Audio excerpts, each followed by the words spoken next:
হরে কৃষ্ণ।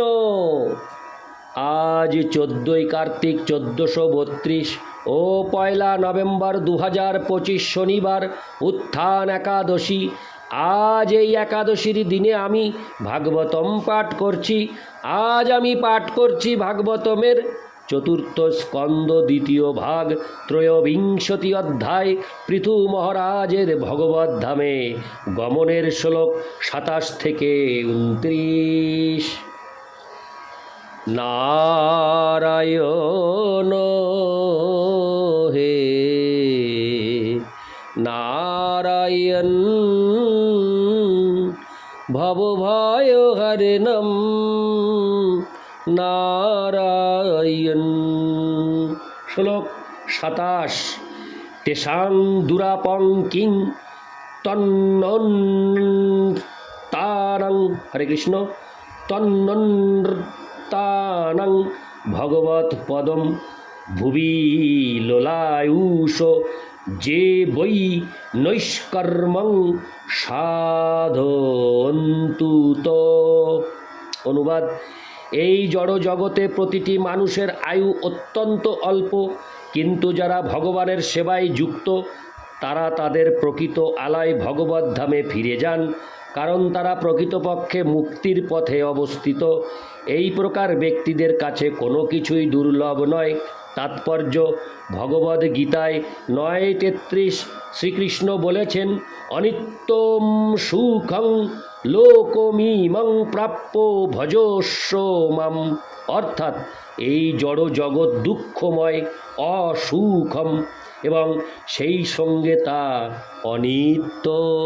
তাই মানুষের একমাত্র কর্তব্য হচ্ছে ভগবানের সেবায় যুক্ত হওয়া। সেটি হচ্ছে মানব জীবনের সর্বশ্রেষ্ঠ পরিণতি। যে সমস্ত ভক্ত নিরন্তর ভগবানের শ্রীপাদপদ্মের সেবায় যুক্ত তারা কেবল জড়জাগতিক সুখই ভোগ করেন না, তারা সব রকম আধ্যাত্মিক লাভও প্রাপ্ত হন।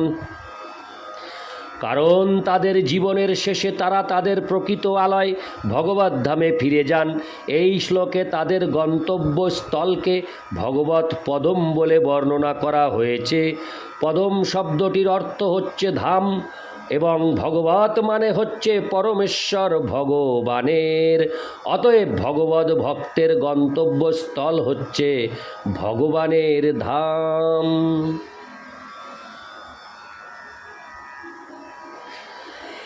এই শ্লোকে নৈষ্কর্ম্যম শব্দটি, যার অর্থ হচ্ছে দিব্যজ্ঞান, অত্যন্ত তাৎপর্যপূর্ণ। যতক্ষণ পর্যন্ত মানুষ দিব্যজ্ঞান লাভ করে ভগবানের উদ্দেশ্যে প্রেমময়ী সেবা নিবেদন না করে ততক্ষণ পর্যন্ত সে পূর্ণতা প্রাপ্ত হতে পারে না। সাধারণত জ্ঞান, যোগ ও কর্মের পন্থা জন্ম জন্মান্তর ধরে সম্পাদন করার পর ভগবানের প্রতি শুদ্ধ ভক্তি করার সুযোগ পাওয়া যায়। সেই সুযোগ লাভ হয় শুদ্ধ ভক্তের কৃপায় এবং সেভাবেই কেবল প্রকৃত পক্ষে মুক্তি লাভ করা যায়।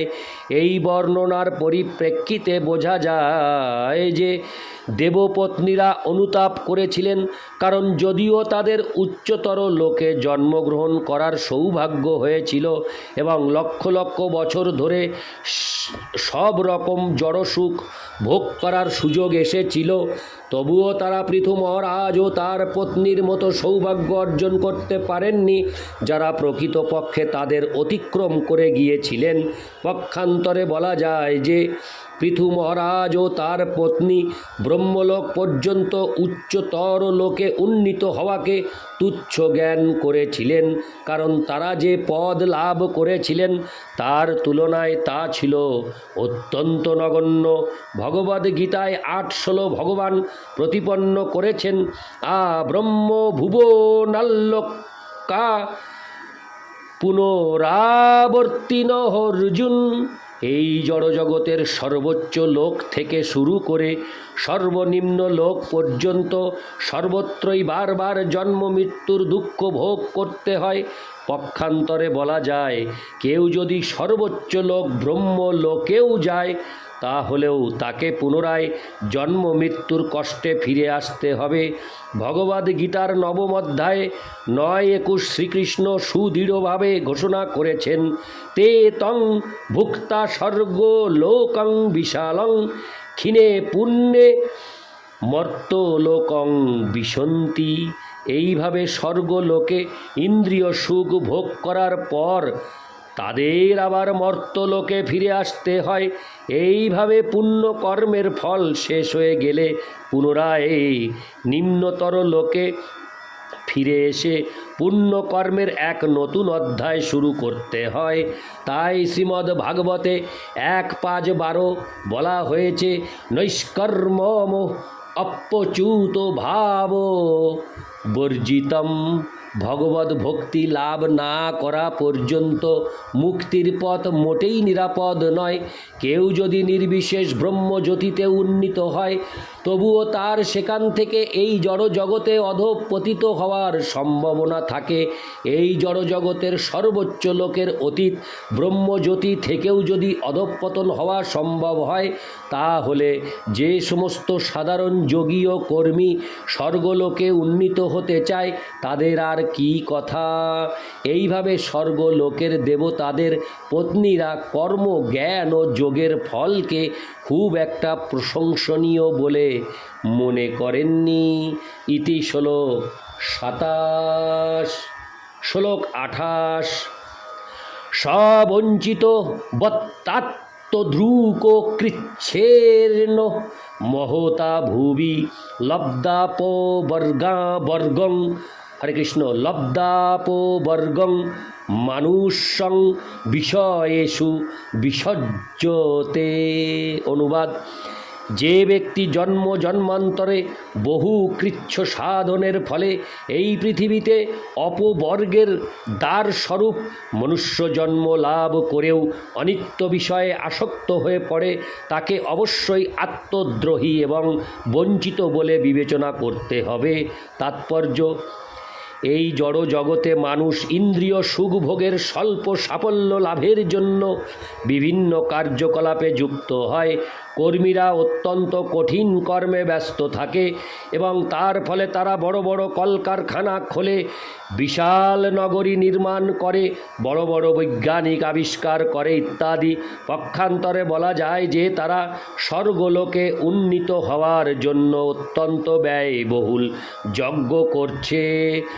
তেমনি যোগীরা সেই একই উদ্দেশ্য সাধনের জন্য কঠোর যোগ সাধনা করছে।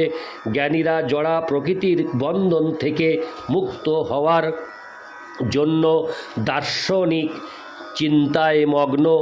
এইভাবে সকলেই কেবল ইন্দ্রিয় সুখ ভোগের জন্য অত্যন্ত কঠিন সমস্ত কার্যে যুক্ত। তাদের সকলকেই ইন্দ্রিয় সুখ ভোগের কার্যকলাপে যুক্ত বলে মনে করা হয়, কারণ তারা সকলেই জড় জগতে কিছু সুবিধা অর্থাৎ বিষয় লাভ করতে চাইছে। প্রকৃতপক্ষে এই সমস্ত কার্যকলাপের ফল অনিত্য। সেই সম্বন্ধে ভগবদ্গীতায় 7:23 শ্রীকৃষ্ণ নিজেই বলেছেন, অন্তবত্তু ফলং তেষাম। এই ফল যারা দেবতাদের পূজা করে সীমিত এবং অনিত্য। যোগী, কর্মী ও জ্ঞানীদের কার্যকলাপের ফল ক্ষণস্থায়ী অধিকন্তু শ্রীকৃষ্ণ বলেছেন, তদ ভবত্যল্প মেধোসাম। তা কেবল অল্প বুদ্ধি সম্পন্ন মানুষদের জন্য। বিষয় বলতে ইন্দ্রিয় সুখ ভোগ বোঝায়। কর্মীরা সোজাসুজিভাবে বলে যে তারা ইন্দ্রিয় সুখ ভোগ করতে চায়। যোগীরাও ইন্দ্রিয় সুখ চায়, তবে তারা তা চায় উচ্চ স্তরে। তারা যোগ অভ্যাস করে নানা রকম অলৌকিক শক্তি প্রদর্শন করতে চায়।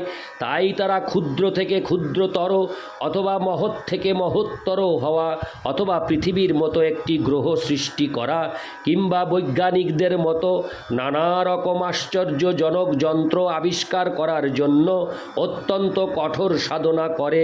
তেমনি জ্ঞানীরাও ইন্দ্রিয় তৃপ্তি সাধনে ব্যস্ত, কারণ তারা চায়, হরে কৃষ্ণ, কারণ তারা চায় ভগবানের সঙ্গে এক হয়ে যেতে। এইভাবে এই সমস্ত কার্যকলাপের উদ্দেশ্য হচ্ছে উচ্চ অথবা নিম্ন স্তরের ইন্দ্রিয় তৃপ্তি সাধন। ভক্তেরা কিন্তু ইন্দ্রিয় তৃপ্তি সাধনের ব্যাপারে একেবারেই আগ্রহী নন। তারা কেবল ভগবানের সেবা করার সুযোগ লাভ করেই সন্তুষ্ট। যেহেতু তারা সর্ব অবস্থাতেই সন্তুষ্ট, তাই তাদের অপ্রাপ্য কিছুই নেই, কারণ তারা ভগবানের সেবায় সম্পূর্ণরূপে যুক্ত।